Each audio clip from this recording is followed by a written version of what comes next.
Final Fantasy VII spin-offs, a necessity for gracious living.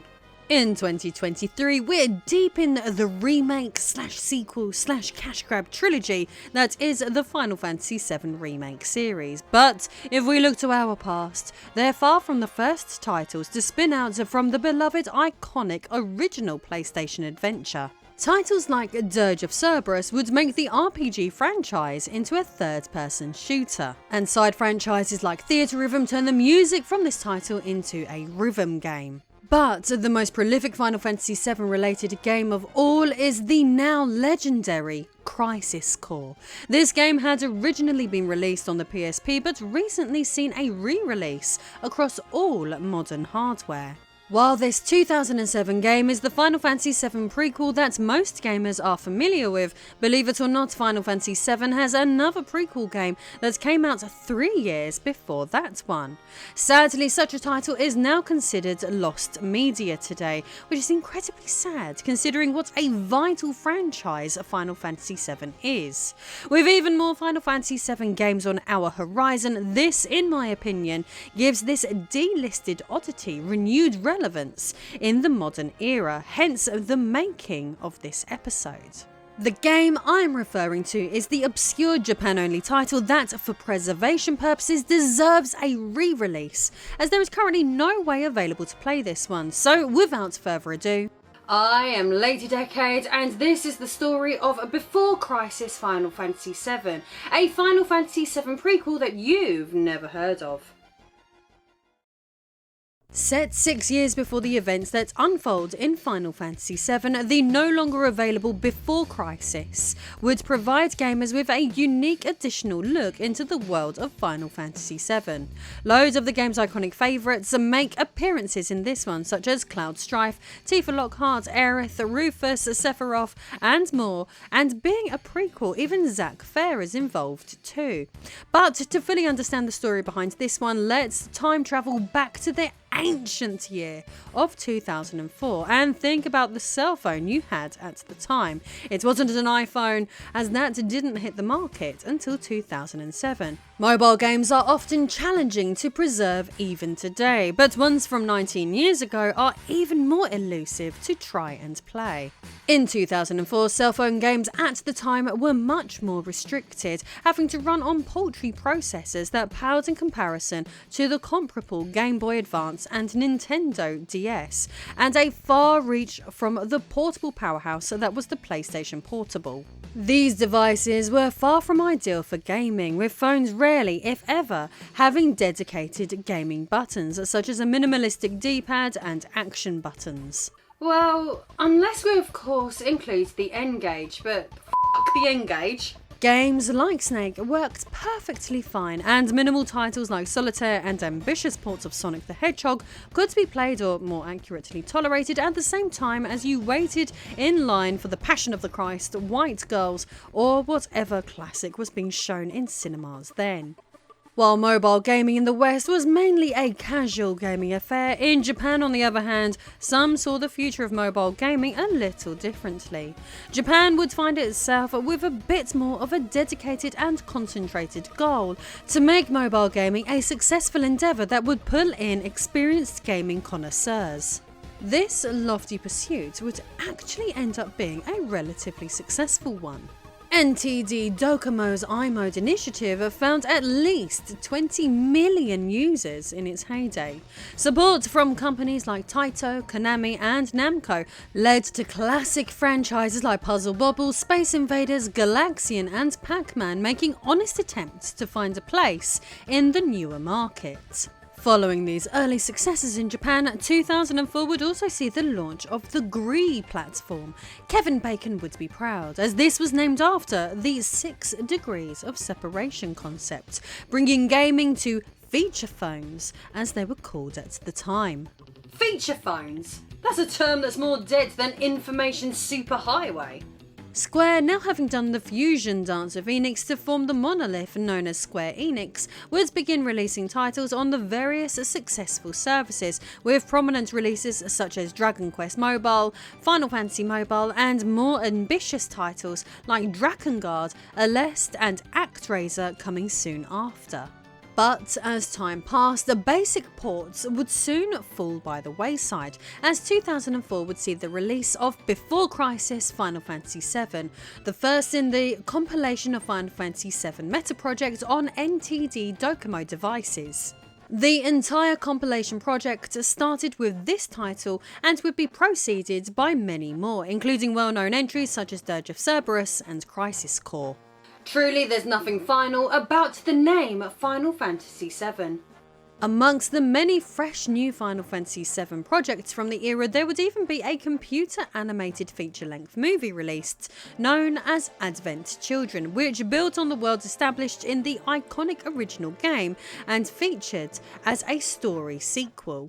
Before Crisis came once the creative team realised that Advent Children would not be enough extra content to fully explore the world of Seven. Tetsuya Nomura simply thought a mobile action role-playing game would be worth exploring and intended to be the second title in the compilation. Still, production delays on Advent Children led to Before Crisis ending up being the extended Final Fantasy VII Universe's launch project. When it comes to Before Crisis, this mobile game was designed as a prequel to the original PlayStation title, expanding the world and background of the Turks. Those people in smartly dressed suits essentially function as the equivalent of the CIA or KGB for the Shinra megacorporation, the entity that rules the planet in the original game. The Turks aid Shinra in maintaining their massive underhanded influence on societal infrastructure and political spheres. What may have surprised players in 2004 is that the villains working as assorted enemies in the original title are presented as the protagonists of this work. You'd work for the Shinra Electric Power Company in this game and fight against the Avalanche organisation. You know, the eco-insurgent group seeking to save the planet, who have been labelled by Shinra as a terrorist organisation who they are looking to smash. Speaking of smashing, it's smashing that over 7,000 of you have subscribed to this channel this month so far. So thank you for watching my content and helping the channel grow. If you want regular videos on retro gaming obscurities and want to help me become as influential on this planet as the Shinra Corporation, please smash that subscribe button now.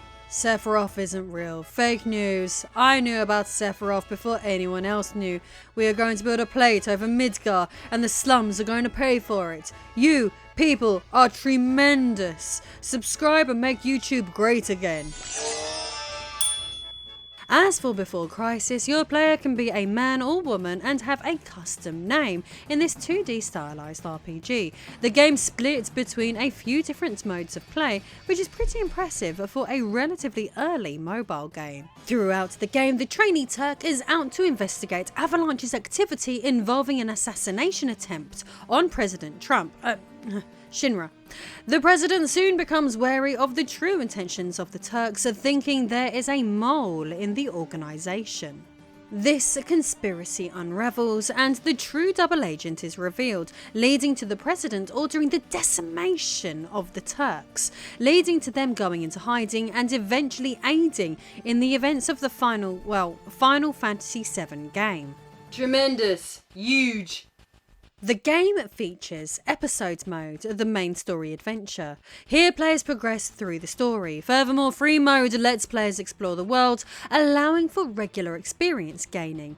Battles involve traditional hit points, magic points and levelling up, all staples of the Final Fantasy franchise.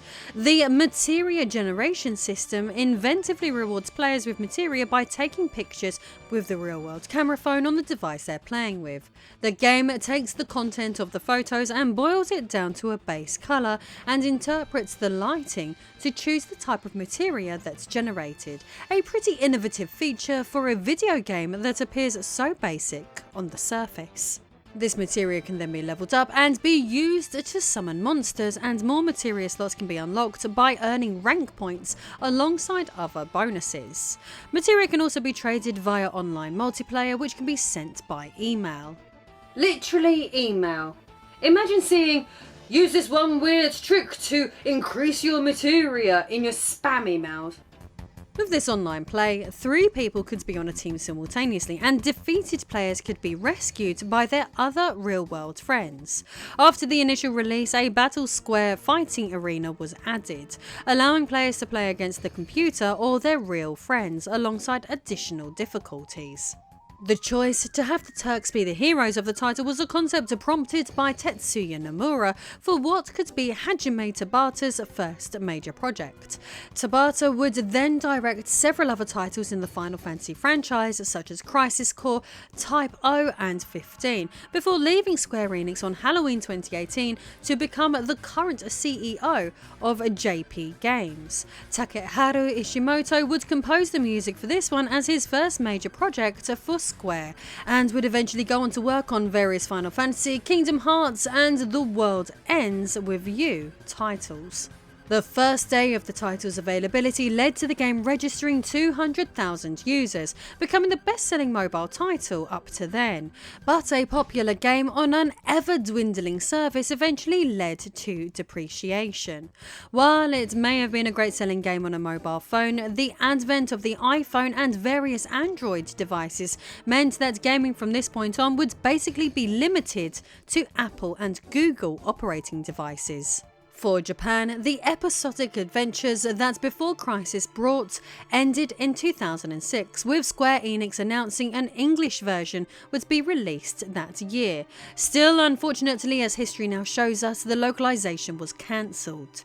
This was purportedly due to the technical limitations of American mobile phones at the time, leading this to be one of the few Final Fantasy games not released in the 21st century in English. Which is very sad and frustrating indeed.